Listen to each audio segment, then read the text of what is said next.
Guys, Whitney from the Holiday Homestead here. I am butchering rabbits today. So this is kind of I guess a new kind of video for me. Previously I've always done gardening and stuff like that, but we are a homestead, and part of being, I guess, a full homestead is that we do harvest animals for meat. So I guess full disclosure, we're going to dispatch and talk about dispatch, and then go ahead and skin the rabbit and get everything chopped up and ready for the kitchen. So if that's not quite your cup of tea, then no problems at all. Just, click on past. But if you are interested in actually how to harvest rabbits, then this is the video for you. So, the very first thing with any kind of butchering, because I've done a pretty wide variety of animals, but the setup is always the same. You want to have your method of dispatch, you want to have your knives, you want to have a nice little apron, and some, basically just like a table where you can set your items out. You don't ever want to be looking through bags, or have a box full of something that you're trying to rifle through as you are in the middle of butchering. You can have messy hands. So I always lay everything out so that I have everything in one place and ready to go. So I'll show you guys that. So first, I've got, of course, my little rifle. This is a little pellet gun that I use for rabbits. I'm not going to waste a 22 shell, honestly. so this is what I use. And it's just a cute little rifle that has you crack the barrel and you load the little shot in there. It's a single shot, but it's so handy and it works perfectly for rabbits, and it's certainly enough to get the job done. Okay, and that's actually just a garden knife that I have. Anyway, so this, and then my knives, and I always sharpen my knives before and after I use them. It's just a really a really convenient way to always have sharp knives available. And also it just maintains the sharpness of your knives. A lot of people say, especially when I go to help somebody, take care of their animals, and they ask me, oh, well, isn't it better to have a dull knife? That way you're not going to cut yourself when you're, working with all this meat and stuff. And I say, well, the problem with that is that a dull knife doesn't do what you want. And so when you are working with wet hands and you're having to push a little harder with that dull knife, you are going to run a much higher risk of cutting yourself, because now you're pushing with force, and that force with a slippery hand or a slippery surface, the meat or the tissue or whatever you're cutting, it's going to slip. And that's where you end up cutting your other hand. And so I see a very sharp knife as more of a safety precaution, because that knife does exactly what you want and exactly what you expect. And also you're not having to force it so much. So there's a lot less kind of slipping of your hand or twisting of the knife or just something unexpected. And that's usually where you end up cutting yourself. So the brand of knives that I use is 12 Survivors. I don't know. It's just a brand I got off of Amazon. I think it was like $40 when I got it. I think it's gone up to like 60 now. It's kind of crazy. But they are really good knives. I like that it's got a hollow handle. So no matter how wet my hand is, the grip stays about the same. And so I can always, I can dig my fingers in if I really need to, but for the most part, it's like carbon steel or something like that. This just doesn't change in terms of how well I can hold it when my hands are wet or dry or like oily, especially if you have like a lot of grease from the animal. And also it's got this nice, little kind of thumb grip there and finger grip. So it's just a nice knife. They have other stuff in here. I don't usually use very much of it. They've got a bone saw and a rib cage spreader, and there's the gut hook. And I don't really use this one very much. When I'm doing really large animals, sheep, or I'm doing a cow this coming week, then I do use the gut hook for that center cut straight down. You really have to be careful about that one. But other than that, I don't really use it very much, especially for like small stuff like this. For small stuff, these are my two knives that I use. And I've always had good success with that. All right, and then of course your sharpeners, whichever one, you know, you can use a sharpening block or the bar thingy. Either way, doesn't matter. Okay, so then you'll want to have a place to put the meat. So I just use these old ice cream containers. They are very handy. And I like the little snap-on lid. It's just easy and secure. And I usually put it in the sink and then fill it with water and then, you know, start putting the meat in as I go.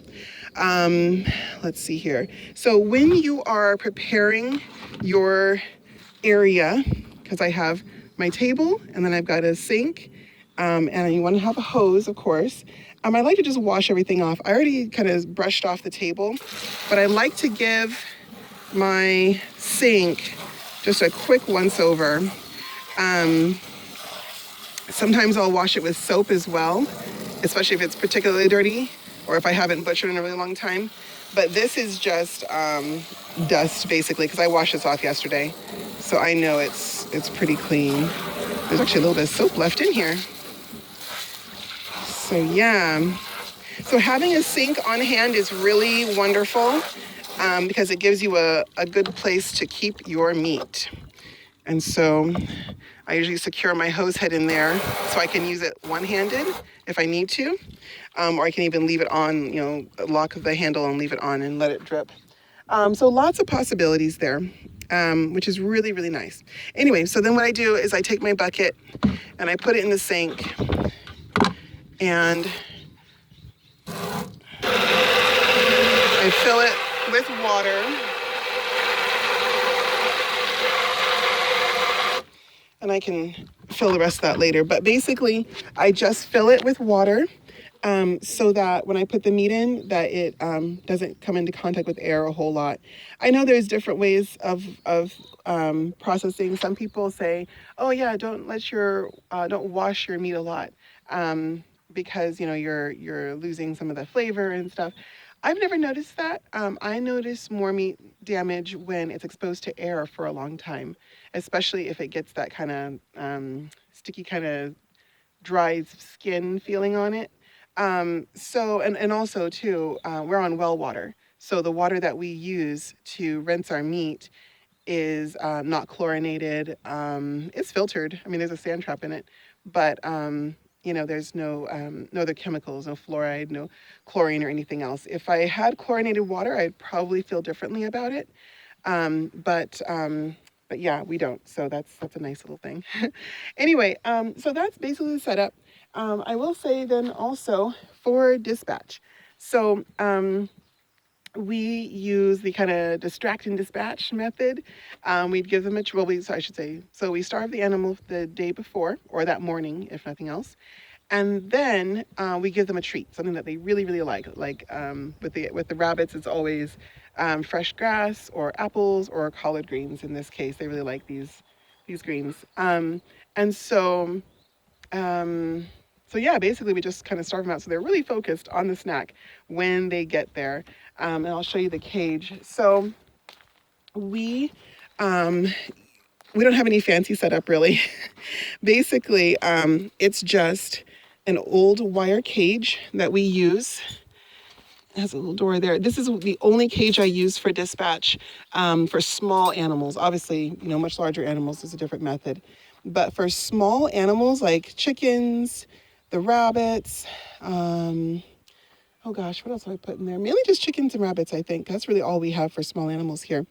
So anyway, for those small animals, this is what we use.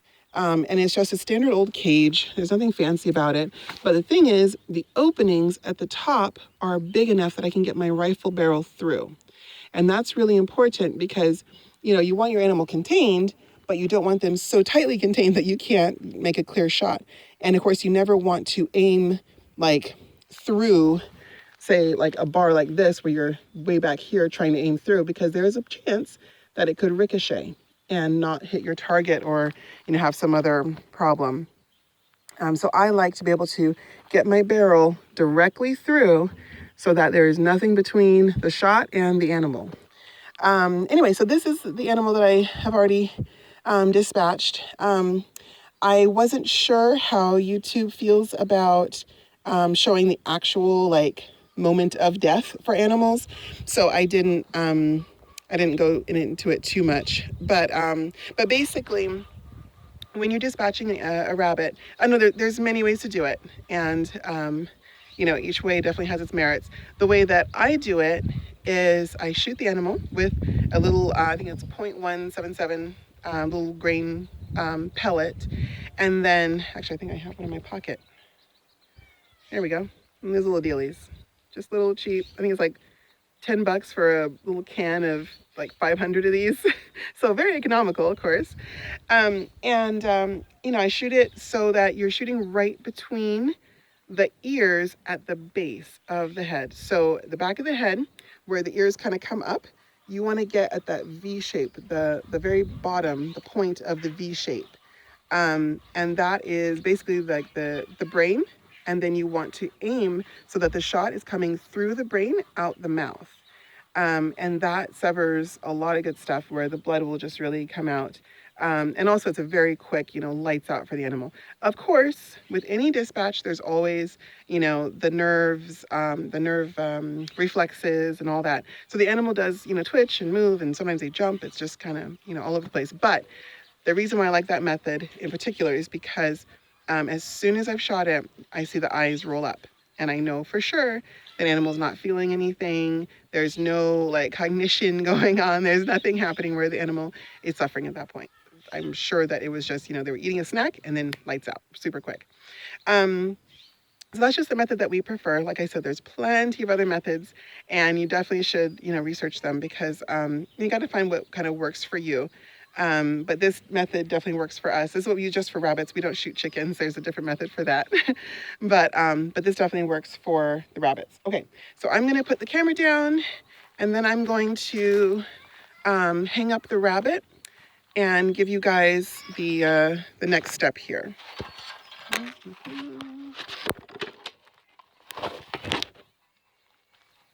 Okay, so what I have here is my setup for hanging the rabbit. So I hang up the rabbit and I start working my way down.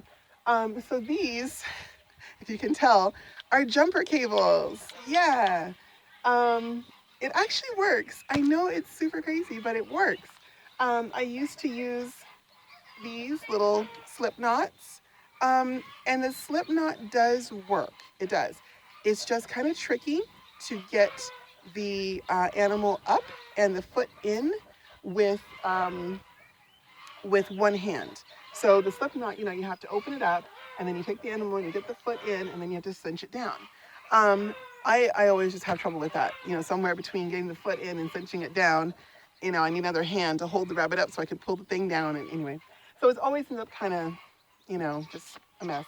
But then I had this brilliant idea to kind of use an old pair of jumper cables because they're extremely strong. I mean, this is like, grip.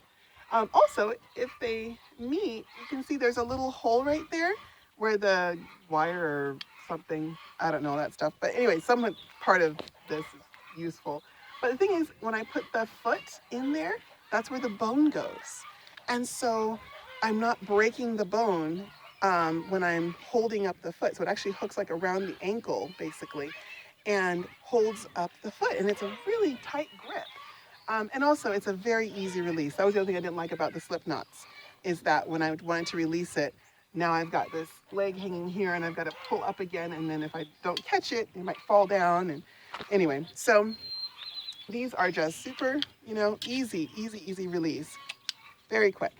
So I really like my jumper cables, and my husband makes fun of me for them, but I think they're fun.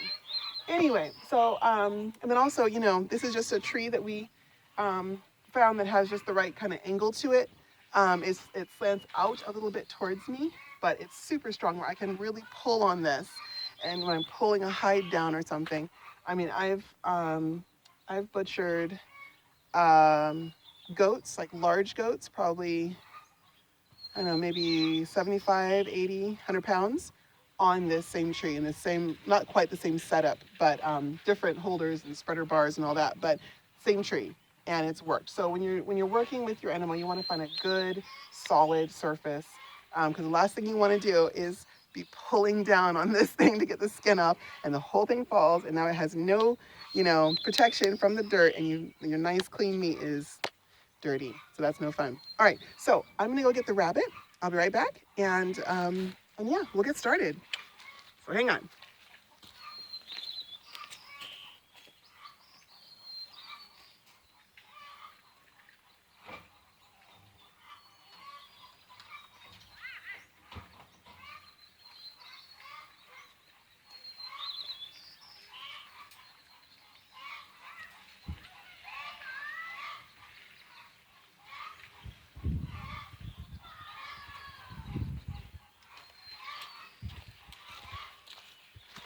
Okie doke, folks.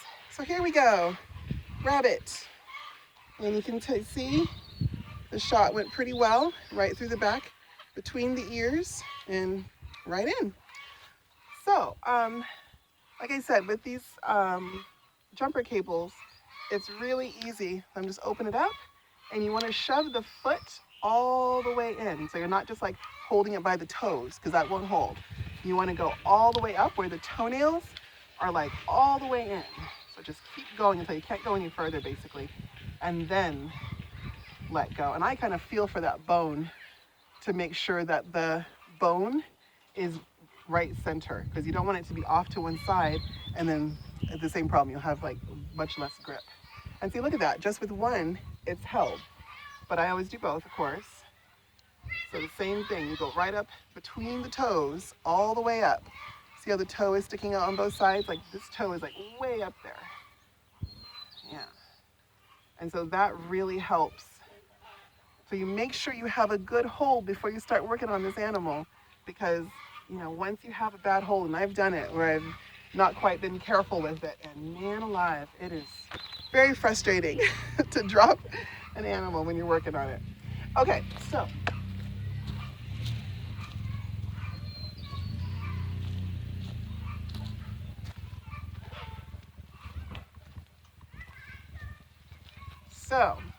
you're gonna start with, and I use my bigger knife. I like it just because I can slice really just up and around, and just kind of make, it's like longer strips kind of movement. So you start at the top, or the ankle of the foot, and I kind of pinch a little bit until you get some of the skin up, and it shouldn't be hard, and you get right under there. So you pinch, and then you pierce under there and just come up, and just kind of like right towards your holder, your clamp there. And now you've got an opening here, and now you just keep going. And you can either kind of like carefully go around, or you can just do that over and over. Pinch and pull. Don't. Pinch and pull. And you just keep going around. Trying to do it so you guys can see, but it's kind of hard. Okay, there we go. Anyway, so now you've got the skin off of this one section, and I just make a little downward cut, not too deep, and that just rips all the way down. And you just keep going. And if you get stuck where it's not coming, just do another little, like a little slice. Whew, and there's fur. There's always fur. So, yeah. All right, so that's one leg done. You're leaving the fur on the foot. It doesn't really matter. I don't use the feet for anything, but I do like to get this joint when time comes to take off this leg. I like to make sure this joint is a part of that cut, so it's nicer to have it exposed. That's why I go up so high, so I have plenty of room to work at this joint, because that's where that foot bends, Okay, so the next one here, same thing. I pinched, and I come up, up, up, and then just before the clamp, I just curve it off there. And you can pull off little bits. I mean, this part of the hide, if you're saving it for tanning, that's great. I do tan my hides. I recently learned, and it's really fun.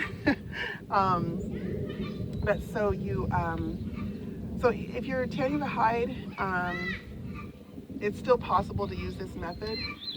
When I tan my rabbit hides, because they're kind of small to work with, so I usually cut them into a rectangle and then just work with that. I don't usually work with the legs and the feet. I mean, if you're doing for like taxidermy, then you know, that's a completely different ball game because then you're like recreating the animal, and it's amazing. It's a wonderful art, but I'm just not there with it. If I'm saving a hide, it's just for that big rectangle that I'm going to use for like I don't know, like a blanket or a hood, or maybe like muffs on the cuff of a jacket or something.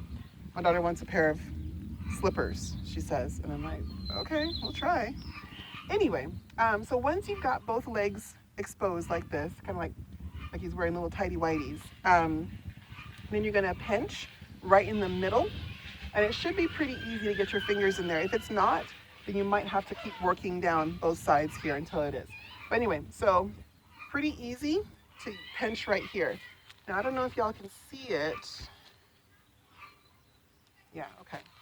So you should be able to see light through that opening. I can't get close enough. But basically, when you pinch and you look, you should be able to see clear through because you're looking through just tissue. So where you see light, go and put your knife. So you cut through and you're going to cut towards yourself. So just, be careful. You're not using a lot of force. If your knife is super sharp, it should just be a couple of saws and you're good. And also, periodically pull the fur off your knife. It does get the blade gummed up sometimes. Okay, anyway, so now that's the tummy section open. I'm pulling down. Now we got to do the back. And the back is the same thing basically. So you're just gonna you can turn the animal towards you. You're gonna hold it out, and yeah, you can kind of see that. There's light. You put the knife where the light is, and you go through. And then you just cut up towards the tail, and you just pop it right off. Now, I leave the tail on until I'm finished with this part of the hide. So, like I said, I don't save the feet or the head and stuff for the taxidermy. I'm just looking for that big rectangle in the middle. So, so I don't worry about the tail until I'm, working up here. Then I do take it off just to get the meat. But anyway, so here's the next step, which I really like. And this is the reason why rabbits are called meat bananas. Because you peel them. So here we go. You have the hide. It is now completely detached from all sides. And now you just pull down. Kind of cinch it along. And there you have it. Exposed. It's incredible. So what you have is basically an inside out rabbit. So meat, flesh, all that stuff. And this is the hide. So you've turned the hide inside out. So the fur is on the inside, and also the head and the rat and ears and stuff are all there. And we've got the outside exposed. The arms, or not the arms, the forelegs. And see, this is again where you really want to make sure that your clamps are holding well. Because now, once you get to the head portion, because this is where the forelegs are here and the head's like here. So once you get to this part, you do kind of have to give it a good tug. If it's not coming easily, you can also, let's see if I can tilt down here a little bit. Hang on. Hold on there.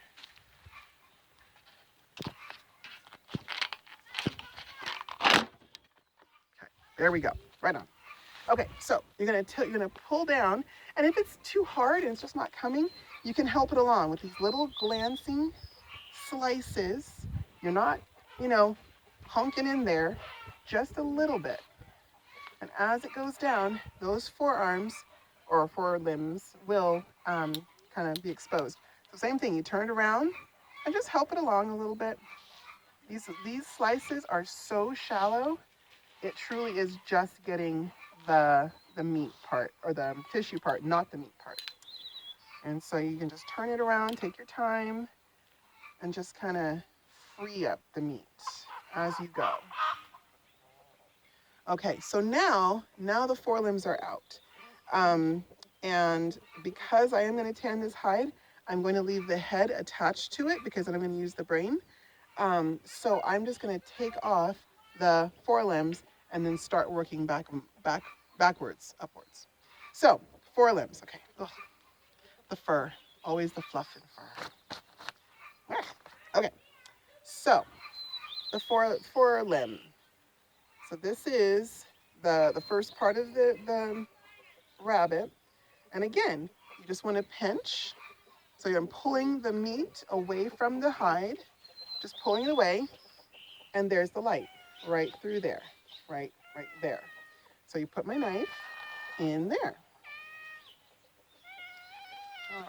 And now my cat's gonna get really mouthy because he knows this is where he gets treats. Okay, so now I've got the space open where the forearm is, and I'm gonna cut directly in, like pretty much I'm cutting in the crook of the elbow here.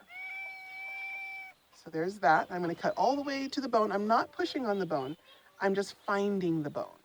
Okay, now with a joint, whenever you're cutting a joint, remember that the joint is at its strongest, usually right in the middle of the joint. So if I spend my time cutting here, hanging on, trying so hard, first of all, I'm probably going to cut myself because joints are meant to slide. They're very slippery, which is great for the animal when it's jumping around the forest.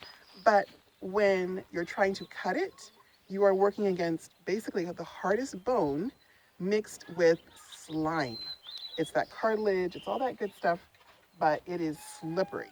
So, pushing along, plus it's rounded too, which makes it worse. Anyway, so don't cut on the actual joint. Cut before it or after it.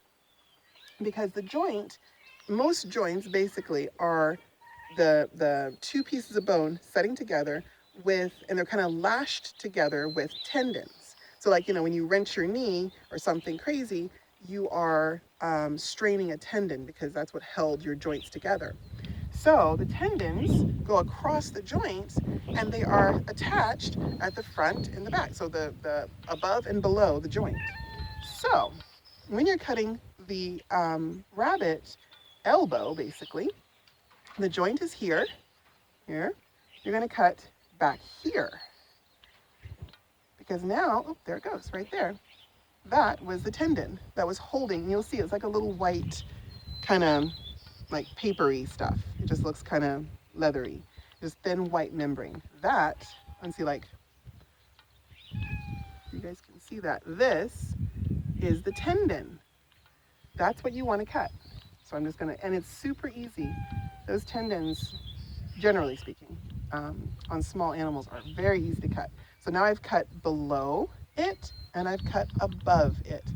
Now, this is where I really like this knife. I'm going to flip the knife over and there's this like little grippy thumb part here. I'm going to lay that right on the joint. Now keep in mind the blade is pointing away from me and the point is pointing away and the blade side is pointing away. So I'm good, but just be mindful. This side, you know? Okay, so I'm going to push down and you hear that little crack? That was the joint. So now the joint's open and now I can cut through the joint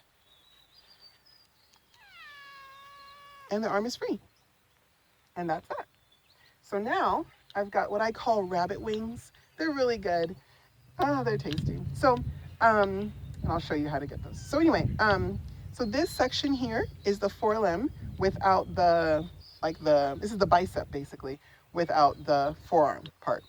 So, because the forearm is very small, and I have saved them before, but I usually just give them to my cats because they do work hard around here, so they should get a little free meat. Anyway, so this right here is what you want. So on most animals, definitely rabbits included, the shoulder part is not held on by any bones. It is by sinew and tendon and muscle.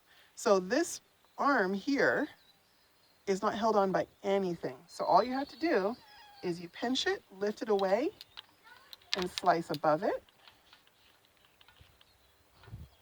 And there's a little tiny bone, you'll feel it. You just cut under that. And that is your first cut. These are what I call rabbit wings, like little chicken wings, but it's rabbit wing. I usually save them up in a bag and then make like a little barbecue. Oh, it's so good. I've done like a mustard onion sauce. And anyway, these are tasty. They're meaty too. And there's tons of meat on here. There's a bone. It's one big, like kind of V-shaped bone here, and it kind of tapers into a smaller bone, and there's a thin bone there. but just like a chicken wing, there's bones in it. Anyway, so then I take that and I just put that in my bucket, and that's my first cut.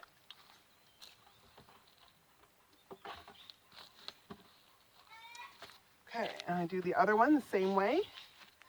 Coming in here, you find the light, the point, you go through, you cut the inside of the elbow, you cut the top, or not the top, just behind the top of the elbow, cut away all those tendons, make sure both sides are cut, flip my knife over, and crack. And then I go back in there and cut those last few little tendons. Sometimes if you don't quite get it, you have to do it twice. But anyway, that's free. And then I'm coming here where there's no bones and just cut real gentle like. Get under that. There's like a real thin little like collarbone or something right there. It's super thin, and I just poke my knife under it because it's kind of like a fish bone. I don't like getting it in my rabbit wings. And there you go. All right, now, so this is normally where I'll take the head off, because this is the part that I'm going to save for my hides. So the head is pretty easy. I mean, as you can imagine, there's going to be some blood, so just put on your big girl panties and you should be fine. And with the head, I just cut all around the sinews, tendons, all that stuff. I'm going to be cutting quite a bit. And then again, I flip my knife over to the back of it, and you crank up. Woo, sorry. That's not safe. When you're pushing down, I should have said, you push down gently. I pushed down a little too hard, but still, it did the job. So just be careful. Be careful. All right. So set that aside. All right. Now, so now we've got the torso, stomach part, and the legs we'll work on last because we work our way up. So the next part that I do is the back straps.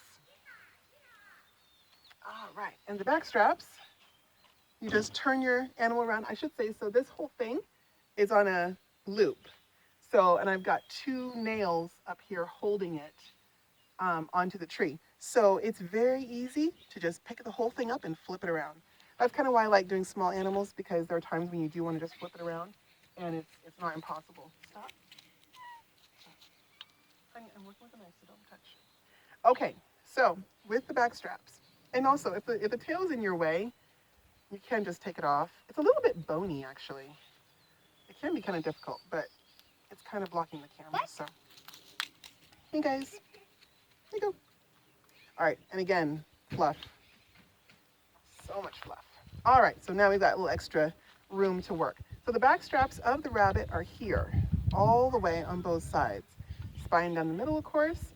So you find your hip bone right up here, it's kind of the hips of the rabbit, and you cut in an upward angle, just a slight angle, just up. And you can kind of feel it. You'll feel when it's hitting bone versus when you're actually getting the cut through. So then, and then because I've exposed this to air for so long, because I'm doing this a lot slower actually, because I'm talking to you guys. But normally this takes me anywhere from 10 to 12 minutes, depending. So this is a very slow process right now, but it's okay. So anyway, I'm saying though that because it's been out for so long, there's this paperiness to what's called silver skin. This is silver skin. It's on any animal. It's basically just tendons, but like dispersed, like a fan of tendons. And they're so fine, it looks almost like a sheen because they're just spread out. And this is how animals control their muscles. So sometimes it's thicker in some places, sometimes thinner. On the back muscles, where it's really important to have good tendons, they are super thick. And very chewy, I have found. So we want to take those off. So what we do is you start at the top, and you kind of push back the meat a little bit until you get to the silver skin. And this is where you want to be careful and have a nice sharp knife. And you just start pulling it down. I'm not going to answer that. It's okay. All right. And so you just start pulling down. If you're getting kind of snagged and caught up, it's all right, you know, just do what you can. But I like to get the silver skin off now because it's easier than when it's um, soaking in water and sitting in a pot and stuff. Anyway, so yummy treats for little critters. Where's my phone? Come here. Enjoy. I just threw you something. I just threw it. Yeah, it's for you. Okay. All right. So get off as much of silver skin as you can. It's not hugely important right now. It's just more of a preference.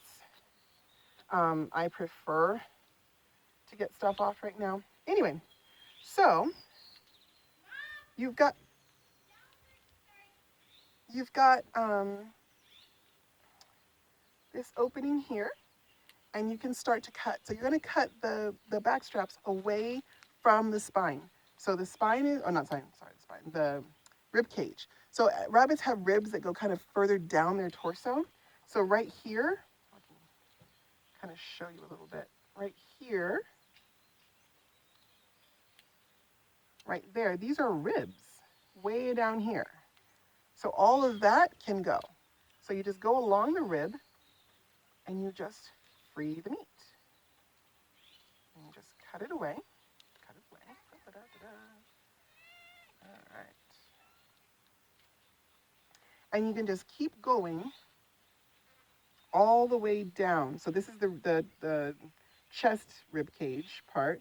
So you're just going to go along pretty much the back of the rib cage, taking off the meat as you go. And you're just freeing the meat. So you're not taking, well, I shouldn't say take off. You're just cutting it away from the bone in preparation for taking it off. Okay, so what you should have is a nice open section right here where you've got the back strap in one hand and the rib cage is still set in there. Now you're going to come in a little bit more and take off, free the meat from the spine. And then, like I do quite a bit, you just hold it away. Use the weight of the carcass to hold the meat away from the rest of it. And you just cut. And you're cutting along the meat on the spine, off the spine. So you're just taking that off. And you go all the way down to the neck. It's a nice long one. And so this is basically like boneless, skinless chicken. That's the best way to describe this. It's a little rabbit fillet, and it's just meat. And 2 of these is enough, is 1 portion of meat for a person, like an adult. So pretty handy. So I'll do the other one real quick, and then we'll move on.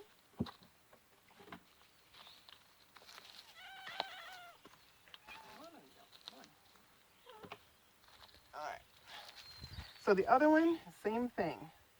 You come up the top here at an angle, dig in a little bit, get your silver skin. And if you're unsure about the silver skin, don't worry about it. You can take it off when you get into your kitchen. Like I said, it's just more of a preference for me that I like to get it off while it's just hanging here. It's easier. Sometimes you can just pull it, which is super handy. Just, you know, be careful, watch your fingers. It's a sharp knife. All right, and now I'm gonna come in on the rib side here, kind of against the ribs, and just free the meat from the ribs. Actually, I guess I could just use my left hand. So, same idea, just freeing the meat from the ribs.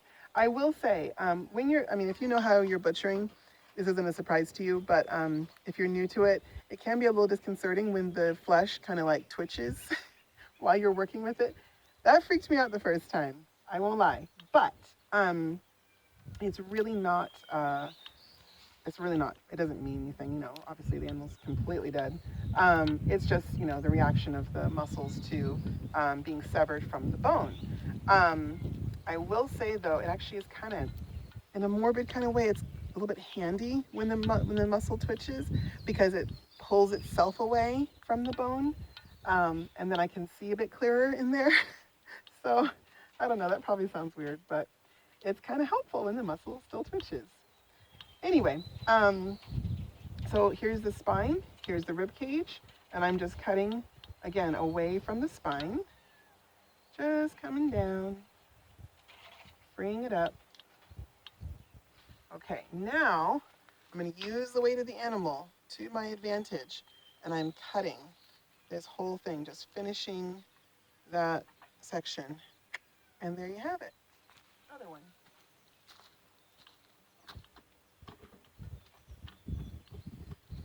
Okay, so now I'm going to flip this around again, facing forward. And now, here's a section that, or here's a cut, I guess, that a lot of people don't use. But I personally do not want to waste, I want to waste as little of this animal as possible. So I want to use every bit. And I have found a way to use the stomach like flap. So this is a muscle, a sheet of muscle that just, is abdominal muscles and core muscles and just kind of holds the innards in. It's like a bag of meat, very thin, very, very, very thin. And most people just throw it away. But I found a way to use what we call rabbit tummy flaps. And they're so tasty. So I save these in a bag until I have a whole bunch. And then I cut them across the grain, not with the grain because they'll be chewy. You've got to cut across the grain. And I dip them in like a flour cornmeal mix with a little bit of egg. Sometimes I'll dip an egg and then the flour and cornmeal. And then I fry them. And they're so good. It tastes like, kind of like fried calamari. Like very tender and like a little breaded outside, kind of crunchy. So tasty. So tasty. This is by far my kids' and my husband's favorite dish with the rabbit. They love it. So I don't know, people throw it away, but yay, we make it work. Okay, so I'll turn this around for you guys. So this is the cavity that's left from the removal of the back straps here. So I'm holding this out again, and you want to use, I guess I could go this way, use gravity. Like let gravity help you. Actually, I'll go this way because I know how to do it this way. So you're holding it away, and all you're doing is just cutting. Can you see that? See? I'm just cutting away. Now you want to be careful because you don't want to sever or cut the intestine on the inside. I'll do it this way. I'm sorry. So anyway, you hold it up and you just very carefully as you go, just these little glancing cuts.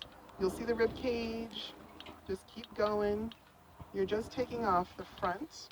Usually there's the bladder right here, and if that's full, I will finish this and then pinch that and cut it out just so I don't worry about it. But the bladder is not full today, so there's nothing.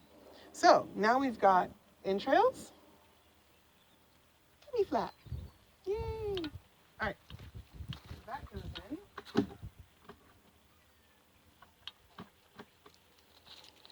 All right, so now, so this is the part my cats were waiting for. This is where we divvy up the innards. I've got a kidney. Oops. Ooh, there we go. Kidney. That goes. Oops, kitten got that one. I've got liver.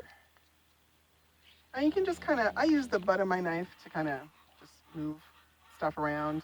I mean, I'm not super squeamish about things, but I don't really enjoy putting my hand inside the carcass, I guess. Yeah. So I don't mind it, but it's just not on my list of favorite things. So I generally just don't if I don't have to. So I will say with the liver though, you want to make sure not to get this. This is the pancreas or the appendix or something like that. Anyway, it's gross and it smells like vomit. And it's just this nasty little sack that sits right there. And I don't want my cats eating that. So I cut around it and I give it like a big wide berth. I just cut like a big circle kind of around it and just throw it out. But the rest of this is really good. Also, chickens really like livers, which I did not know, but they will go crazy for this.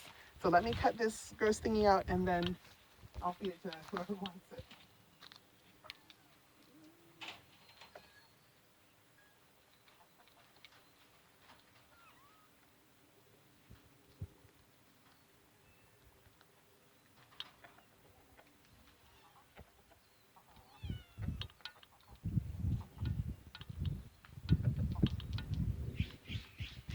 I don't know if you guys can see that, but chickens are very happy.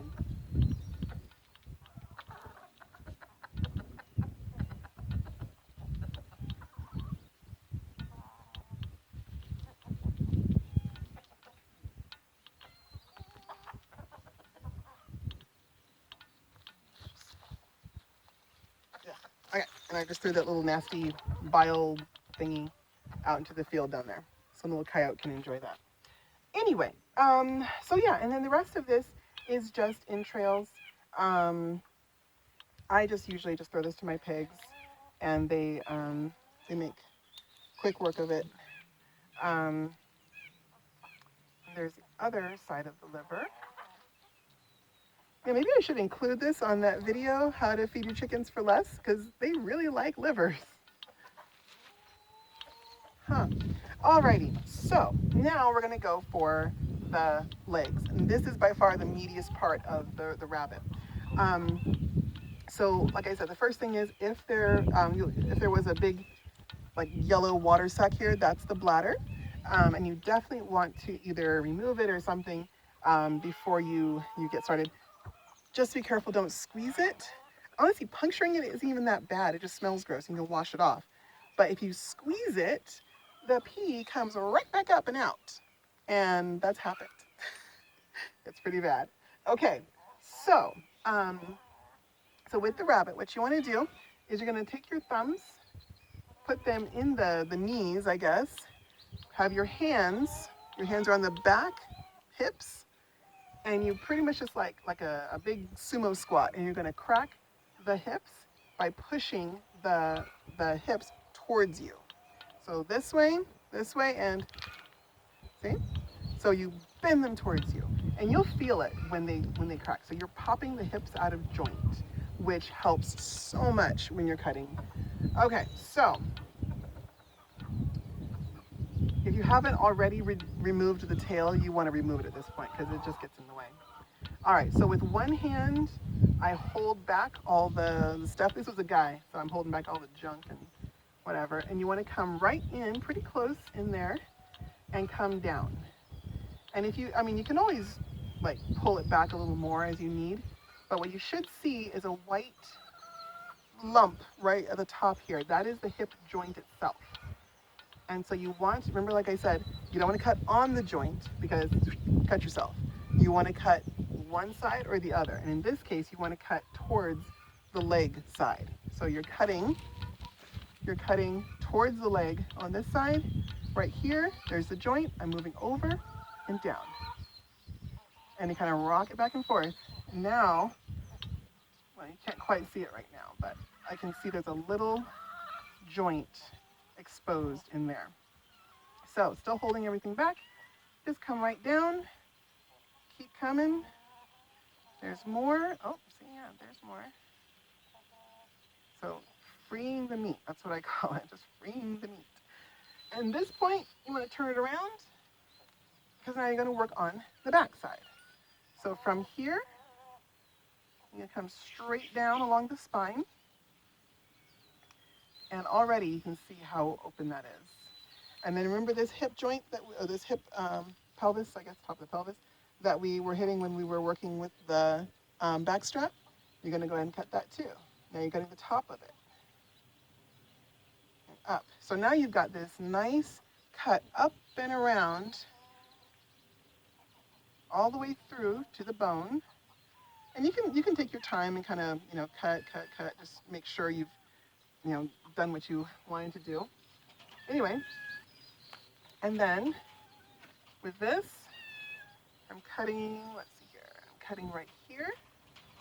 Oh, I should say also, when you're working with the legs, take the time to secure your rope.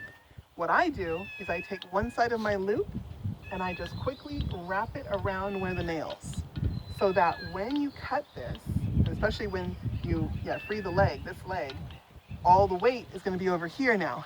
And it's very possible, I haven't had it happen, but I'm always afraid of it. It's very possible to have that imbalance and there goes your meat. Okay, so so what you want to do is just cut And once you've secured that, cut into here and you will see the white of the joint. And where you see the white of the joint, remember, cut before it or after it, but don't cut on it because you'll never win. And right there, you can see I've got the joint socket and the other side of it, the other hip, the ball, I guess, of the hip. So those two are now completely detached. I'm cutting that last little bit of sinew there, or not sinew, tendon there, and your leg is free. Ta-da! All right, and so come around the other side, and it's a lot easier to do the other side now because that leg isn't in the way, and you've already dislocated the hip, so everything should be really open. So you're coming through, you're cutting, you're hacking on this thing. Just take your time. Coming through here. There's my joint right there. I'm cutting above it. There we go. Then I swing it around. And this is really easy on this backside because sometimes all I do is just straight down. And there it is, wide open.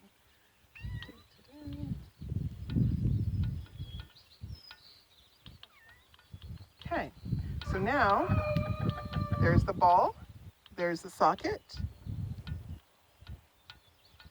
there's my tendons. Just cut and done. So this goes to my pigs. This is just rib cage. See, there's just rib cage and entrails. And these go in my bucket for meat. And now, instead of taking an entire carcass into my house with the ribs and the spine and the neck and everything else, now all I'm taking is just the pieces I'm going to be cooking. I got my forelimbs, the tummy flap, the back straps, and these nice big meaty legs. So that really makes it easier for me when I'm cooking because now I don't have to re-butcher this basically. It's already done.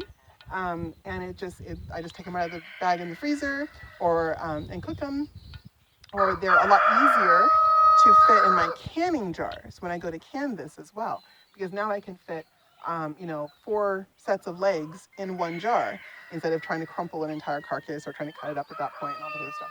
Anyway, so I hope this helps, guys, because rabbit is some of the most nutritious meat you can get, and especially when you raise it yourself. You know where it's been, you know what's happened to it, and it's just amazing good stuff. So I hope that this helps you kind of make that happen for yourself and your family. Anyway, so I guess, yeah, hope that helped you. Happy butchering. Bye.